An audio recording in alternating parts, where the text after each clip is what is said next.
एक छोटे से गांव धनपुर में अजय अपनी पत्नी सोनिया और 2 छोटे बच्चों के साथ रहता था। अजय मेहनत मजदूरी करके अपना गुजारा करता था। उसे मजदूरी बहुत कम मिलती थी और महंगाई बहुत ज्यादा थी, इसलिए उसके घर पर दिन में एक ही बार खाना बनता था। वह कभी कभी रूखी रोटी खाकर ही अपना गुजारा करता था। एक बार झाड़ों के दिनों में अजय की पत्नी बोली, झाड़े आ गए हैं। कई साल से हम और बच्चे एक ही कंबल ओढ़कर झाड़ों के दिन काट देते हैं, और अब तो वह कंबल भी फटकर तार तार हो गया है। इस बार तुम नया कंबल ले आओ। अब उस पुराने फटे कंबल में ठंड नहीं रुकती है। बच्चों को ठंड से कांपते हुए देखकर रोना आता है। बच्चों को देखकर तो मुझे भी रोना आता है। मैं एक बदनसीब बाप हूं जो घर में एक कंबल भी नहीं ला सकता। सोनिया, तुम तो जानती हो, मेरी रोज की कमाई से हमारे घर का गुजारा बहुत मुश्किल से हो पाता है। ऐसे में मैं कंबल कहां से ला सकता हूं? एक कंबल की कीमत कम से कम 100 रुपए होगी और मैं दिन में बड़ी मुश्किल से ही 10 रुपए कमा पाता हूं। मेरे पास 50 रुपए हैं। ये 50 रुपए मैंने बड़ी मुश्किल से जमा किए हैं। तुम्हारे 50 रुपए रमेश किसान पर निकलते हैं। तुम उससे 50 रुपए लेकर एक कंबल ले आओ। अजय रमेश के घर अपने 50 रुपये लेने पहुंच जाता है।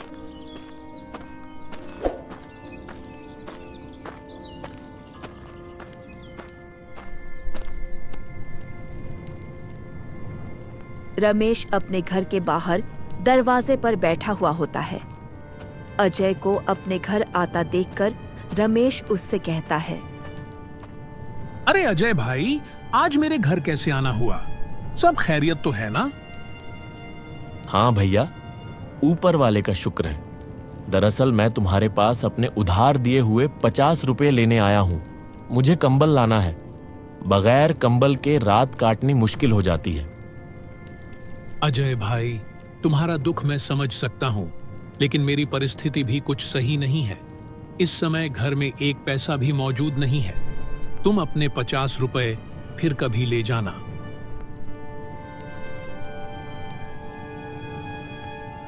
उतने में ही रमेश की पत्नी आ जाती है। तुम अजय भाई के पैसे क्यों नहीं देते हो? ऐसे जाड़े भरी रात बगैर कंबल के कैसे काटते होंगे? अजय भाई, मेरे पास ये 30 रुपये हैं, तुम इन्हें ले लो। बचे हुए 20 रुपए हम तुम्हें बाद में दे देंगे।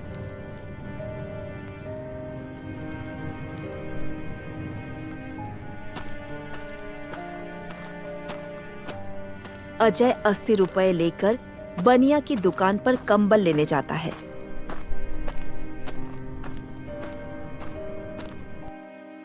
बनिया अजय को बहुत सारे कंबल दिखाता है, लेकिन कोई भी कंबल 100 से कम नहीं होता। सेठ जी, मेरे पास केवल 80 रुपए हैं। आप मुझे कोई सस्ता सा कंबल दिखा दो। अरे भाई, 100 रुपए से नीचे कोई कंबल नहीं है। सेठ जी, तुम मुझे यह 100 रुपए वाला कंबल दे दो। मैं तुम्हें 20 रुपए 2-4 दिन में दे दूंगा। हम ऐसे कंगालों को उधार नहीं देते। कौन पीछे पीछे फिरे? जाओ अपनी राह लो। 1 घंटा खराब करवा दिया। जेब में रूपल्ली है नहीं और कंबल लेने चला है 100 रुपए वाला।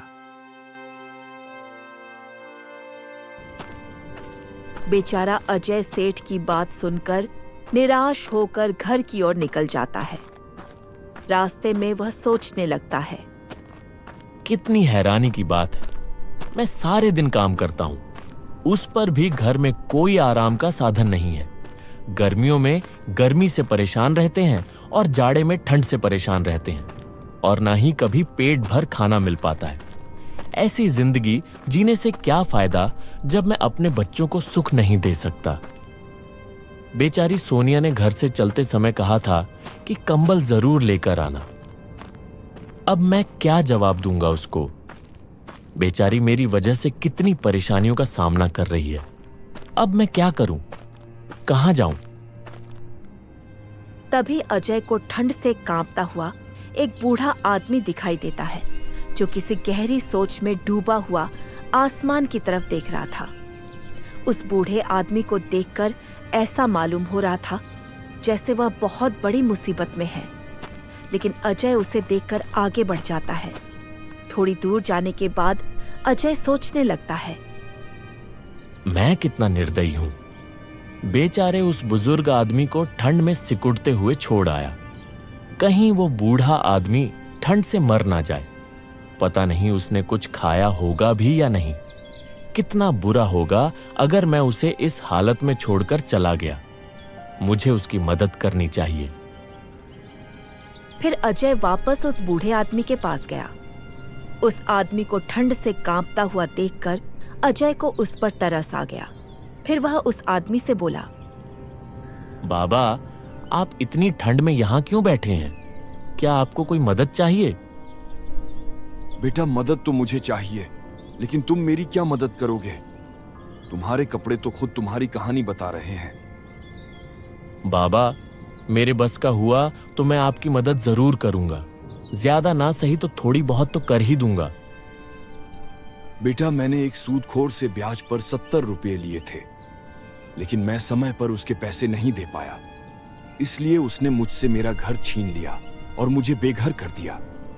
मेरे पास इतने पैसे नहीं है कि मैं उस सूदखोर के पैसे देकर अपना घर वापस ले सकूं। ना ही मुझसे अब कोई काम होता है जो उसके पैसे कमाकर दे सकूं। बाबा, आपके बच्चे नहीं हैं? बेटा, मेरे 2 लड़के हैं। मैंने उन्हें दिन रात मजदूरी करके पढ़ाया था। जब उनकी नौकरी लग गई तो वह मुझे छोड़कर शहर चले गए। वहां जाकर उन्होंने अपना घर बसा लिया और मुझे भूल गए। एक दिन आए थे दोनों भाई मुझसे मिलने, नहीं बल्कि मेरी जमीन बेचने। बड़ा बेटा कह रहा था कि पिताजी, मुझे शहर में बिजनेस शुरू करना है, इसलिए मुझे पैसों की बहुत जरूरत पड़ रही है, और छोटे बेटे को भी एक फैक्ट्री खोलनी थी।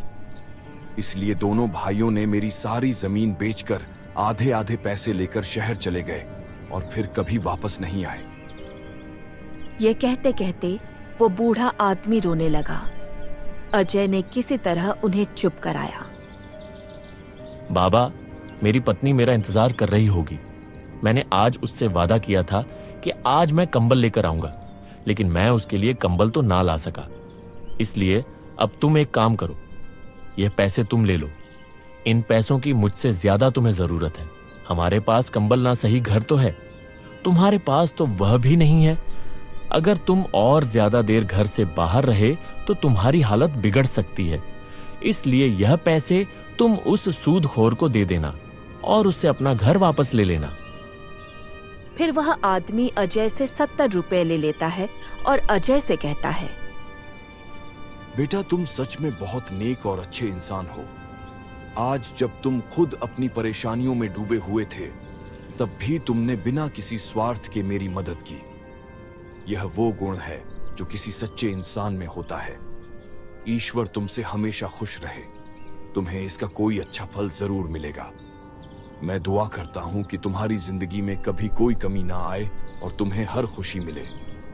ईश्वर हर पिता को ऐसी नेक और समझदार औलाद दे जो किसी के काम आ सके। तुम जैसी औलाद किसी भी बाप के लिए बड़े ही गर्व की बात होती है। वो बुजुर्ग आदमी अजय को बहुत दुआ देता है और फिर वहां से चला जाता है। अजय को उस बुजुर्ग आदमी की मदद करके आज बहुत खुशी मिल रही थी, लेकिन दूसरी ओर उसे दुख भी था, क्योंकि वह अपनी पत्नी के लिए कंबल नहीं ला सका। लेकिन उसे इस बात की तसल्ली भी थी कि उसने खुद की गरीबी के बावजूद एक नेकी का काम किया है। ये सोचते सोचते अजय भी अपने घर चला जाता है। जैसे ही उसकी पत्नी अजय को देखती है तो वह उससे कहती है, मैं कब से तुम्हारा इंतजार कर रही थी। तुम्हारी रात देखते देखते मेरी आंखें दुख गईं। दिल में अजीब अजीब ख्यालात आ रहे थे कि कहीं कोई अनहोनी ना हो गई हो। सोनिया, तुम भी जरा जरा सी बातों की चिंता करने लगती हो। अरे, जब आदमी घर से बाहर होता है तो समय लग ही जाता है। मैं रमेश के पास गया था पैसे लेने, लेकिन उसने पैसे देने से इनकार कर दिया। पर उसकी पत्नी ने हमारी मजबूरी देखकर 30 रुपए दे दिए थे। क्या बस 30 रुपए ही दिए हैं? तुम पूरे 50 रुपए लेकर क्यों नहीं आए? जब उधार लेने आया था तब तो बड़ा भला बन रहा था वो, और जब पैसे लौटाने का वक्त आया तो आनाकानी कर रहा है। तुम 10 बार उसके घर पैसे लेने चले गए, तब जाकर उसने तुम्हें 30 रुपए दिए हैं। अब ना जाने 20 रुपए कब देगा। और कंबल का क्या हुआ? सोनिया, मैं कंबल लेने गया था, लेकिन कोई भी कंबल 100 रुपए से कम नहीं था। मैंने बनिए से 20 रुपए उधार करने के लिए भी कहा, लेकिन उसने उधार देने से साफ इनकार कर दिया। आज के जमाने में कोई किसी को बिना कुछ फायदे के कोई चीज नहीं देता। अगर तुम उससे ब्याज पर 20 रुपए की उधारी करते तो वह तुरंत दे देता, लेकिन तुमने सही किया जो कंबल नहीं लाए। 20 रुपए की तो बात है, 10 से 5 दिन में इकट्ठे हो जाएंगे। लाओ 80 रुपए, मैं उन्हें संभाल कर रख देती हूं। जब कंबल लाओगे तो दे दूंगी। सोनिया, उन रुपए 80 में से 70 मैंने एक बुजुर्ग आदमी को दे दिए। उसे पैसों की बहुत जरूरत थी, वह ठंड से कांप रहा था। अगर मैं उसकी मदद नहीं करता तो शायद वह जिंदा ना रह पाता। फिर अजय ने विस्तार से सारी बात सोनिया को बताई। अजय की बात सुनकर सोनिया बोली, तुमने बहुत अच्छा किया जो रुपए 70 उस बुजुर्ग आदमी को दे आए, लेकिन तुम्हें पता होना चाहिए कि जो दिया घर की रोशनी के लिए होता है उसे मंदिर में ले जाकर नहीं जलाया जाता। अब इस जाड़े भरी रात में हम अपने बच्चों को क्या उड़ाएंगे? भला इस गांव में कौन ऐसा आदमी है जो तुम्हारी 10 रुपए की भी मदद कर दे? तुम बिल्कुल सही कहती हो सोनिया, मैं तुम्हारी बात से पूरी तरह से सहमत हूं, लेकिन वह बेचारा बुजुर्ग आदमी हमसे ज्यादा मुसीबत का मारा था। तुम चिंता ना करो, ईश्वर ने चाहा तो हमारे कंबल का भी कहीं ना कहीं से इंतजाम हो ही जाएगा। चलो तुम मेरे लिए खाना लगा दो, बहुत जोरों की भूख लगी है। आज तो घर का आटा भी खत्म हो गया है। 3 रोटी का आटा बचा हुआ था, 2 रोटी बच्चों ने खा ली और 1 रोटी मैंने आपके लिए रख दी। पर तुमने क्या खाया सोनिया? क्या तुम भूखी ही हो? मैंने भी बच्चों के साथ 1 आध निवाले खा लिए थे। फिर सोनिया अजय के लिए खाना लगा देती है। जैसे ही अजय खाना खाने बैठता है, उतने में ही कोई घर का दरवाजा खटखटाता है। सोनिया घर के बाहर जाकर देखती है तो एक बूढ़ी औरत खड़ी थी। वो सोनिया से कहती है, बेटी, मुझ पर दया करो। मैंने कल से कुछ नहीं खाया है, इसलिए मेरी हालत बहुत खराब हो गई है और मेरे पास खाने के लिए कुछ भी नहीं है। कृपया मुझे कुछ खाने को दे दो, ईश्वर तुम्हारा भला करेगा। बहुत लोगों के घर के दरवाजे खटखटाए, लेकिन किसी ने ठंड की वजह से दरवाजा नहीं खोला। माँ जी, इस वक्त तो हमारे घर में कुछ भी नहीं है जिसे मैं तुम्हें खाने को दे सकूं, और ना ही राशन है जो मैं तुम्हें बनाकर कुछ दे दूं। सोनिया की बात सुनकर बुजुर्ग महिला की उम्मीद टूट जाती है। उतने में ही अजय आ जाता है। वो बुजुर्ग महिला से कहता है, माताजी, आप अंदर आ जाइए। ज्यादा देर घर के बाहर रहना सही नहीं है, ठंड बहुत ज्यादा पड़ रही है, आप बीमार हो सकती हो। अजय उस बुजुर्ग औरत को घर के अंदर ले आता है और फिर सोनिया से कहता है, सोनिया, मेरे लिए तुमने जो 1 रोटी बचाकर रखी थी वो रोटी माताजी को दे दो। लेकिन स्वामी, आप क्या खाओगे? आपने भी तो सुबह से कुछ नहीं खाया है। सोनिया, उस रोटी की जरूरत मुझसे ज्यादा माताजी को है, क्योंकि यह मुझसे ज्यादा भूखी है, इसलिए यह रोटी माताजी को दे दो। फिर सोनिया ने वो रोटी बुजुर्ग औरत को दे दी। बूढ़ी औरत बहुत भूखी थी, इसलिए उसने वो रोटी तुरंत खा ली। आप लोगों ने इस बुरे वक्त में मेरी सहायता की है। मैं तुम्हारा यह एहसान जीवन भर नहीं भूलूंगी। वो बूढ़ी औरत अजय और सोनिया को दुआएं देती हुई चली जाती है।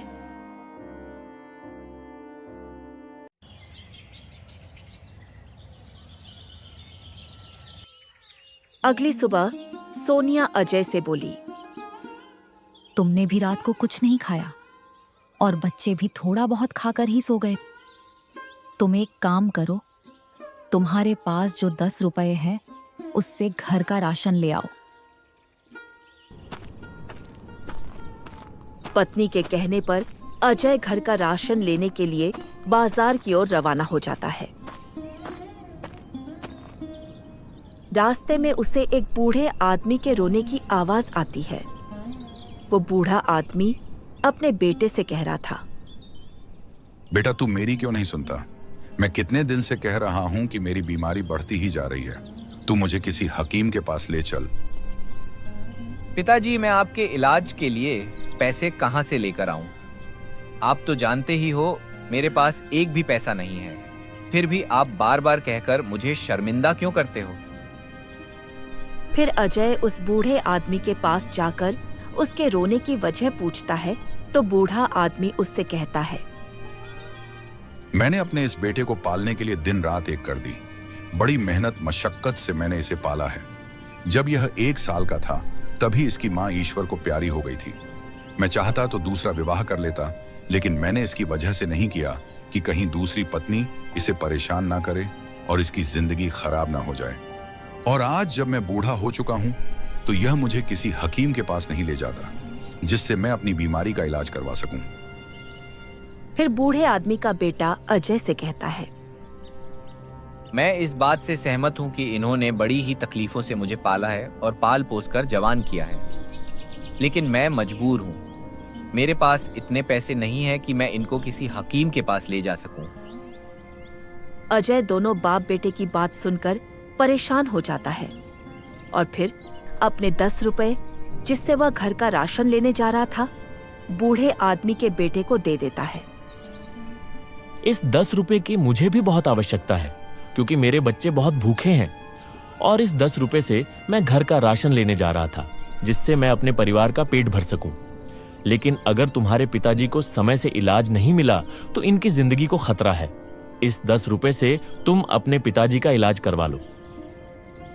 उस नौजवान को अजय के इस नेक काम पर विश्वास ही नहीं हो रहा था कि उसने अपनी खुद की मजबूरी होते हुए भी हमारी मदद की है। उसने चाहा कि वह अजय के कदमों में गिर पड़े, लेकिन अजय ने उसे ऐसा करने से रोक दिया और कहने लगा, मेरे भाई अपने पिताजी का इलाज सही से करवाओ और अब हमेशा इनका ख्याल रखना। इसके बाद वह दोनों बाप बेटे अजय को दुआ देते हुए चले जाते हैं। उनके जाने के बाद अजय तरह तरह के ख्यालों में खो जाता है। वो बेचारा बहुत ही हैरान और परेशान था, इसलिए वह सोचने लगता है, घर जाकर सोनिया को क्या जवाब दूंगा? बच्चे भूखे हैं, मेरा इंतजार कर रहे होंगे कि पिताजी राशन लेकर आते ही होंगे। मैं अब उनके सामने किस मुंह से जाऊं? अगर उस नौजवान की मदद नहीं करता तो उसका बूढ़ा बाप बीमारी की वजह से चल बसता। अब मैं किसी को परेशान भी तो नहीं देख सकता हूं, लेकिन इस दुनिया में बहुत से लोग परेशान हैं, तो क्या मैं सभी की मदद करता रहूंगा? क्या खुद की परेशानी से बड़ी कोई परेशानी हो सकती है? अजय के दिमाग में अनगिनत ख्यालात आ रहे थे। कुछ देर के बाद वह अपने घर की तरफ चल पड़ा, लेकिन भूख की वजह से उसे चला भी नहीं जा रहा था। फिर भी वह अपने घर जाने को मजबूर था। गिरता पड़ता वह किसी तरह अपने घर के दरवाजे पर दस्तक दी। उसकी पत्नी और बच्चे इसी इंतजार में थे, इसलिए उसकी पत्नी ने फौरन दरवाजा खोल दिया। उसकी पत्नी के चेहरे पर खुशी साफ झलक रही थी, लेकिन जब उसने पति के चेहरे पर मायूसी और हाथ खाली देखे तो सोनिया की खुशी पल भर में गायब हो गई। सोनिया अजय से कहने लगी, क्या हुआ जी? तुम तो घर का राशन लेने गए थे, फिर खाली हाथ वापस क्यों लौट आए? सोनिया, एक आदमी को इलाज की सख्त जरूरत थी, लेकिन उसके पास पैसे नहीं थे जिससे वह अपना इलाज करवा सके। मुझसे उसका दर्द देखा नहीं गया, इसलिए मैंने वह 10 रुपए उस आदमी को दे दिया। अपने पति की बात सुनकर सोनिया गुस्से से आग बबूला हो उठी और फिर अजय से बोली, तुम्हें तो सिर्फ दूसरे लोगों का दर्द दिखाई देता है। अपने बच्चे भूख से तड़प रहे हैं, उनकी कोई फिक्र नहीं है और कल से खुद ने भी कुछ नहीं खाया। दूसरों को मुसीबत में देखकर उनकी मदद करते फिरते हो, लेकिन पता नहीं तुम्हें अपने बच्चों पर दया क्यों नहीं आती? क्यों उनका दर्द नहीं दिखाई देता? अब तुम ही बताओ, मैं अपने बच्चों को क्या खिलाऊं जो उनकी भूख मिट सके? अब मेरे बच्चों में ज्यादा देर तक भूख बर्दाश्त करने की हिम्मत नहीं है। अब तो लगता है भूख के मारे इनकी जान ही निकल जाएगी। सोनिया, ऐसा मत कहो। जो चीज जिसके नसीब में होती है वो उसी को मिलती है। वो बेचारा बूढ़ा आदमी बहुत मजबूर और लाचार था। अगर तुम भी उस बूढ़े आदमी की फरियाद सुनती तो तुम भी वही करती जो मैंने किया। सोनिया, तुम विश्वास रखो, ईश्वर हमारे लिए भी कोई रास्ता जरूर निकालेगा। अजय की बात सुनकर सोनिया का गुस्सा शांत हो गया। फिर वह अजय से बोली, तुम एक काम करो मेरी, यह सोने की अंगूठी साहूकार के पास गिरवी रखकर कुछ पैसे ले आओ। जब हमारे पास पैसे हो जाएंगे तो हम साहूकार से अंगूठी वापस ले लेंगे। फिर अजय ने अपनी पत्नी से अंगूठी ले ली। वो नहीं चाहता था कि साहूकार के पास अंगूठी गिरवी रखकर पैसे ले आए, लेकिन बेचारा मजबूर था। बिना कुछ कहे चुपचाप साहूकार के घर की ओर चल पड़ा। अजय को अपने घर देखकर साहूकार बोला, अरे अजय, बताओ कैसे आना हुआ तुम्हारा यहाँ? साहूकार जी, मुझे कुछ पैसों की जरूरत है। थोड़े बहुत दिन में मैं आपके पैसे लौटा दूंगा। अजय, पैसे तो मैं तुझे दे दूंगा, लेकिन तुम्हें पैसों के बदले कुछ गिरवी रखना होगा। मैं तुम्हें पैसे दे सकता हूँ, और जब तुम ब्याज के साथ मेरे पैसे लौटा दोगे तो मैं तुम्हारी गिरवी रखी चीज वापस कर दूंगा। फिर अजय साहूकार को अपनी पत्नी की अंगूठी दे देता है। अंगूठी लेकर साहूकार अजय को पैसे दे देता है। अजय पैसे लेकर बाजार से घर का राशन ले आता है। उसके बाद उसकी पत्नी खाना बनाती है और सभी खाना खाते हैं, और खाना खाने के बाद वह सो जाते हैं।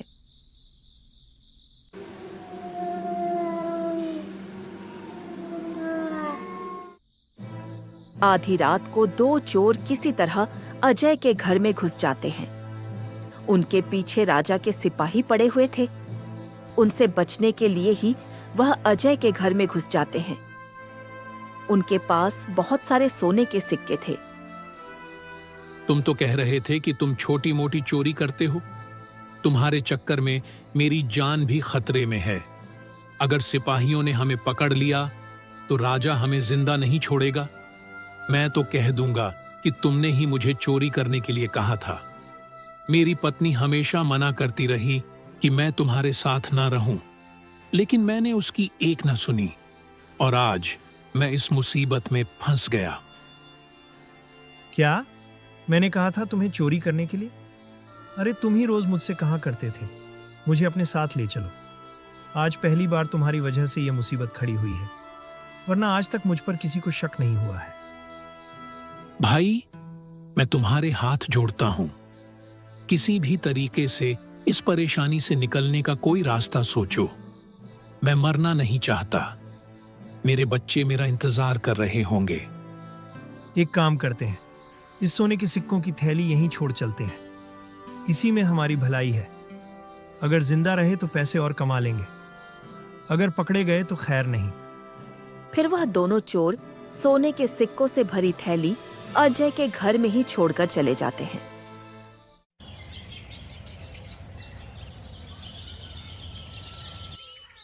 सुबह जब अजय और उसकी पत्नी सोकर उठते हैं तो देखते हैं कि एक थैली रखी है। अजय ने जब वो थैली खोली तो सोने के सिक्के देखकर उसके होश उड़ गए। लगता है यह सब ईश्वर की मेहरबानी है। उन्होंने ही हमारी परेशानी देखकर यह सिक्के हमारे घर में रखे हैं। सोनिया, मैं कहता था ना कि एक दिन ईश्वर हमारी परेशानी जरूर दूर करेंगे।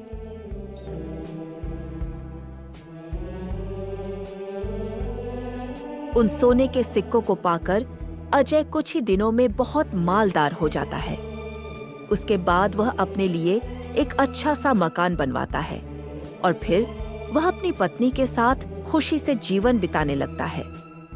इस प्रकार की मजेदार कहानियों को सुनने के लिए हमारे चैनल हनी टून्स को सब्सक्राइब करना ना भूलें।